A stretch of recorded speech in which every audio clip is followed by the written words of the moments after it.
नीतीश कुमार कभी नहीं चाहेंगे कि चिराग पासवान जो है वो हाजीपुर लड़े, जितना तो छोड़ दीजिए, लड़े ही नहीं, यही पहले नीतीश चाहेंगे। और इसके लिए नीतीश बजाबते प्रेशर भी बिल्ड करेंगे बीजेपी पर। तेजस्वी और चिराग में बात भी चल रही है, डबल डिजिट में सीट देने की बात तेजस्वी ने कहा है। डबल डिजिट में मतलब 10 या उससे अधिक, 1 दर्जन सीट तक। चिराग पासवान की पहचान क्या है? उनके पिता रामविलास पासवान। रामविलास पासवान की पहचान क्या है? हाजीपुर, जहां से वो 8 बार जीतकर सांसद बने हैं। इसलिए मैं ये शब्द यूज करता हूं, आइडेंटिटी, अस्तित्व की लड़ाई है हाजीपुर। अगर एनडीए चिराग को 2 सीट ही दे, लेकिन 1 सीट अगर हाजीपुर दे दे तो चिराग की आइडेंटिटी बच जाएगी।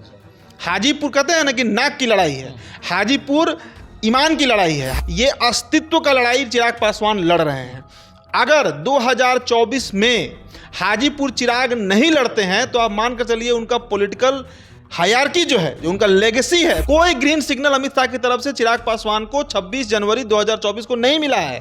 हाजीपुर को लेकर पारस के जो भतीजे हैं उनके घर शादी था उनका, उसमें प्रधानमंत्री पहुंचते हैं, पूरा कैबिनेट पहुंचता है और प्रधानमंत्री वहां पर बजाते 35 मिनट रुकते हैं, 35 मिनट उस शादी में रुकते हैं। दोस्तों, भारत में लोकसभा चुनाव के महज अब 60 दिन बचे हुए हैं और बिहार की अगर बात करें तो बिहार में एक सीट है हाजीपुर। हाजीपुर लोकसभा की अगर बात करें तो यह सीट अभी चर्चाओं का विषय बना हुआ है। चाचा भतीजे में लड़ाई है। चाचा सोच रहे हैं कि हाजीपुर सीट हमारे खेमे में जाए, तो भतीजा यानी कि चिराग पासवान की बात करें तो वह चाहते हैं कि हाजीपुर सीट पर हमारा दावा है, हमारे पिता जो हैं पुराने समय से इस सीट पर लड़ते आ रहे हैं, तो मैं इस सीट पर चुनाव लड़ूं। देखिए, इन तमाम मसलों पर बात करने के लिए हमारे साथ मेरे सहयोगी उदित तारियान मौजूद हैं। हाजीपुर सीट की काफ़ी चर्चा हो रही है, एक तरफ चाचा हैं, एक तरफ भतीजा हैं। दर्शक भी यह सोच रहे हैं कि आखिर यह सीट किस तरफ जाएगा, किसका पलड़ा भारी है, एनडीए की तरफ से यह सीट किसे दिया जा रहा है, क्या कहेंगे, क्या विचार है? देखिए, हाजीपुर इसलिए बहुत रेलेवेंट सीट बन गया है क्योंकि हर रोज मतलब प्रतिदिन किसी ना किसी नेता का उस पर बयान आता है। वो नेता चाहे पारस खेमा का हो या चिराग पासवान के पार्टी से बिलोंग करते हो। अभी जो 2 दिन पहले ही उनके प्रदेश अध्यक्ष जो हैं राजू तिवारी, उनका ही हम सुन रहे थे, पूरा दावा गारंटी सब दिया जा रहा था कि आश्वस्त किया गया है केंद्र से। आज जमुई पहुंचे थे चिराग पासवान केंद्रीय विद्यालय का उद्घाटन करने।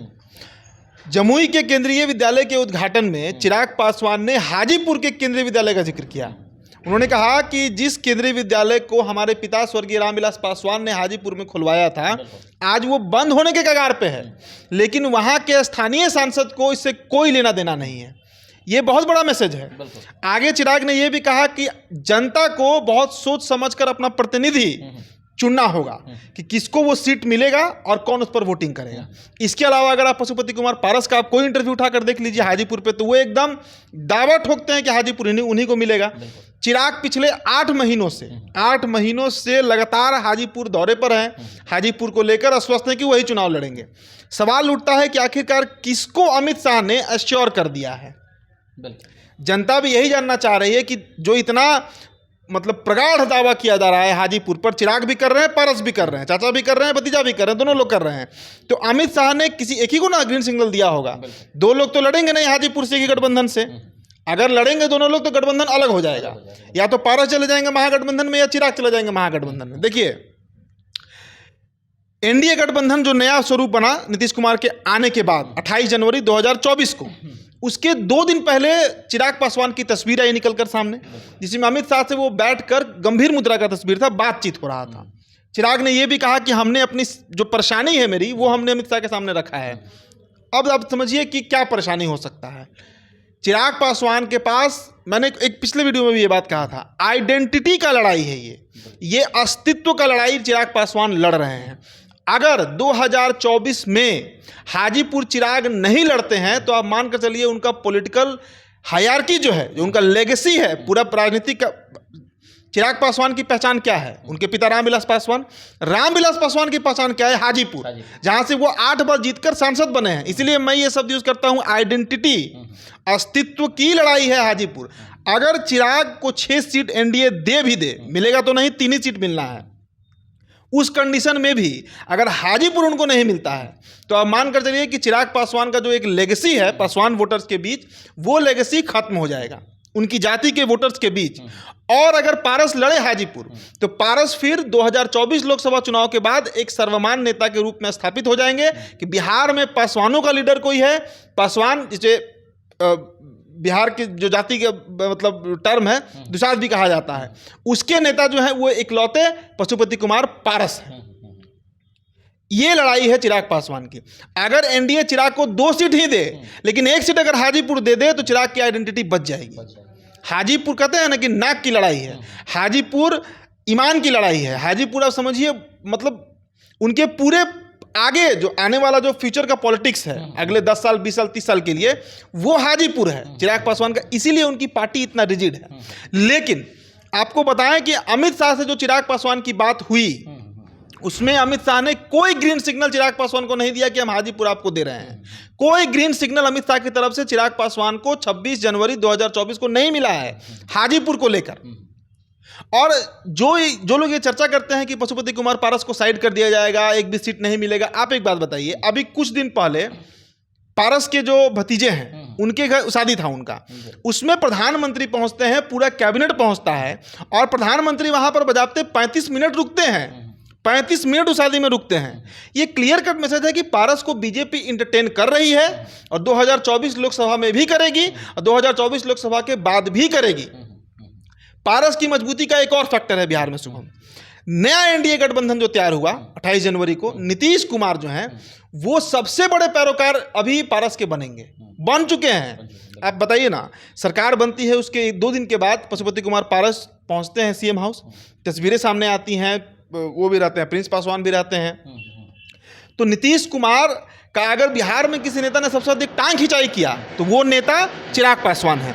और चिराग पासवान को किसी तरीके से डाउन करने के लिए और खासकर हाजीपुर को लेकर नीतीश कुमार कभी नहीं चाहेंगे कि चिराग पासवान जो है वो हाजीपुर लड़े, जितना तो छोड़ दीजिए, लड़े ही नहीं, यही पहले नीतीश चाहेंगे। और इसके लिए नीतीश बजाबते प्रेशर भी बिल्ड करेंगे बीजेपी पर कि किसी भी कीमत पर चिराग को minimum 2 seat maximum 3 seat, 3 seat से अधिक नहीं मिले और हाजीपुर तो कतई नहीं मिले। और देखिए बीजेपी का एक और रणनीति समझिए, बीजेपी अगर किसी, जैसे बीजेपी के 17 सांसद हैं बिहार में, चर्चा है कि 6 का टिकट कट जाएगा, 11 जो सांसद हैं उनको रिसफल किया जा सकता है। मतलब मान लीजिए बेगूसराय से गिरिराज सिंह है, उनको नवादा लड़ा जा सकता है, आरा से आर के सिंह है, उनको कहीं और से लड़ाया जा सकता है, बक्सर में अश्विनी चौबे हैं, उनको कहीं और से लड़ा जा सकता है, उनके जगह पर मनोज तिवारी लड़ सकते हैं, तो रिशफलिंग हो सकता है। लेकिन जो गठबंधन है, मान लीजिए कि पारस के साथ गठबंधन है राष्ट्रीय लोक जनशक्ति पार्टी के साथ, उसको अगर 3 सीट देना है तो उनके जो 3 सिटिंग सांसद हैं उनका टिकट तो बीजेपी नहीं काट सकेगी, ये गठबंधन धर्म के विरोध भी हो जाएगा। तो ये बहुत बड़ी दुविधा है बीजेपी के सामने। इसीलिए अमित शाह ने चिराग पासवान को कोई एश्योरिटी नहीं किया कि हम हाजीपुर आपको देंगे या इतने नंबर ऑफ सीट जिसका दावा करते रहती है पार्टी की इतना सीट आपको हम देंगे। ऐसा कहीं कोई कमिटमेंट बीजेपी का नहीं है, ना तो चिराग से ना तो उनकी पार्टी से, कि हम आपको 6 सीट देंगे और साथ में हाजीपुर भी देंगे। अभी देखिए ना राज्यसभा का जो इलेक्शन हुआ, इसमें जो भीम सिंह बने और वो जो गुप्ता हैं, धर्मशिला गुप्ता, इनका नाम को जानता था क्या बीजेपी में? नहीं जान रहा था, बना दिया गया। कहाँ मांझी जी को दिया गया राज्यसभा, कहाँ पारस को दिया गया राज्यसभा। और एक और बात समझिए कि अगर इसमें पारस को राज्यसभा भेज दिया गया होता तब पक्का होता कि हाजीपुर चिराग पासवान लड़ेंगे।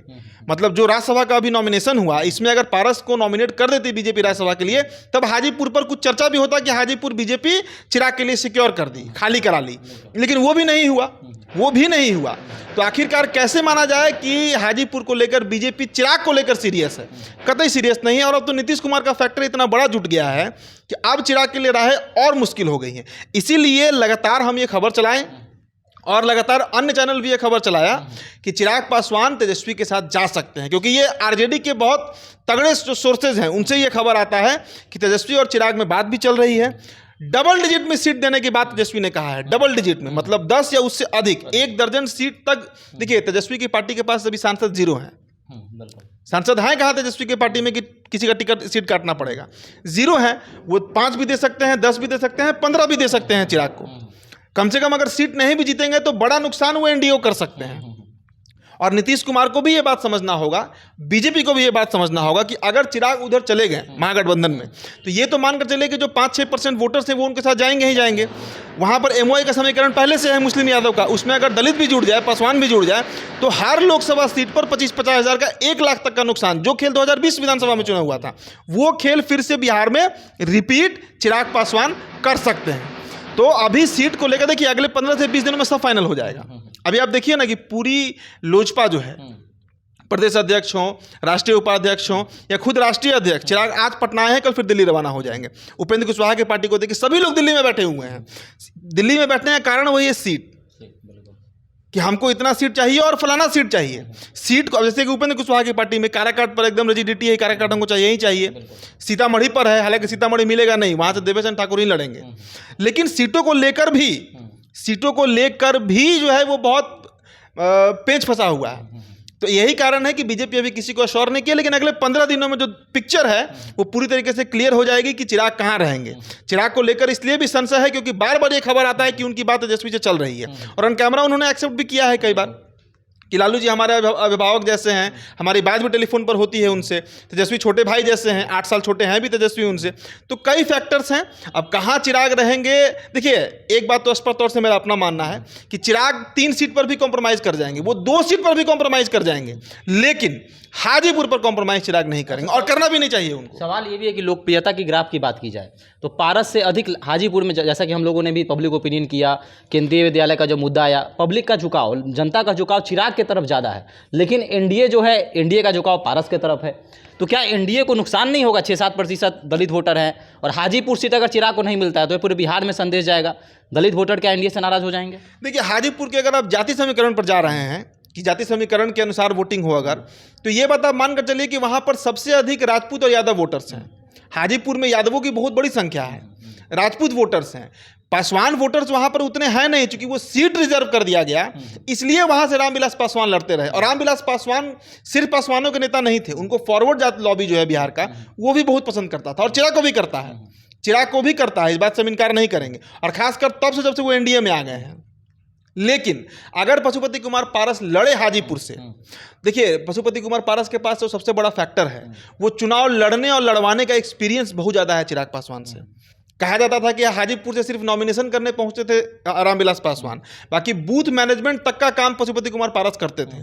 वोट लेना और वोट तोड़ देना, दोनों काम पशुपति कुमार पारस को आता है। इसलिए अगर पशुपति कुमार पारस को टिकट मिला हाजीपुर से, तो जीतने में भी बहुत संशय नहीं रहेगा कि वो जीत जाएंगे।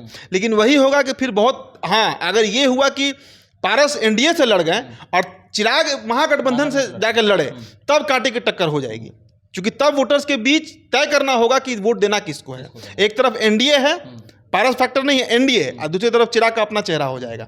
तब वो लड़ाई जो है वो कांटे की टक्कर, उसमें बीजेपी को नुकसान भी हो सकता है, मतलब एनडीए को नुकसान भी हो सकता है। चलिए, तो हाजीपुर सीट की चर्चा हो रही है, सभी की निगाहें इस सीट पर है। अब ऊँट किस करवट बैठेगा, देखने वाली बात होगी कि हाजीपुर सीट किसे मिलता है, या भतीजा चिराग पासवान इस सीट को ले जाते हैं, या फिर पारस को यह सीट मिलता है और फिर से पारस जो है इस लोकसभा सीट से चुनाव लड़ते हुए नजर आएंगे। तो आपके क्या विचार है, चिराग पासवान को हाजीपुर सीट मिलना चाहिए या फिर पशुपति पारस जो है अच्छे उम्मीदवार हाजीपुर के लिए हैं? हमारे साथ जरूर साझा करें। धन्यवाद।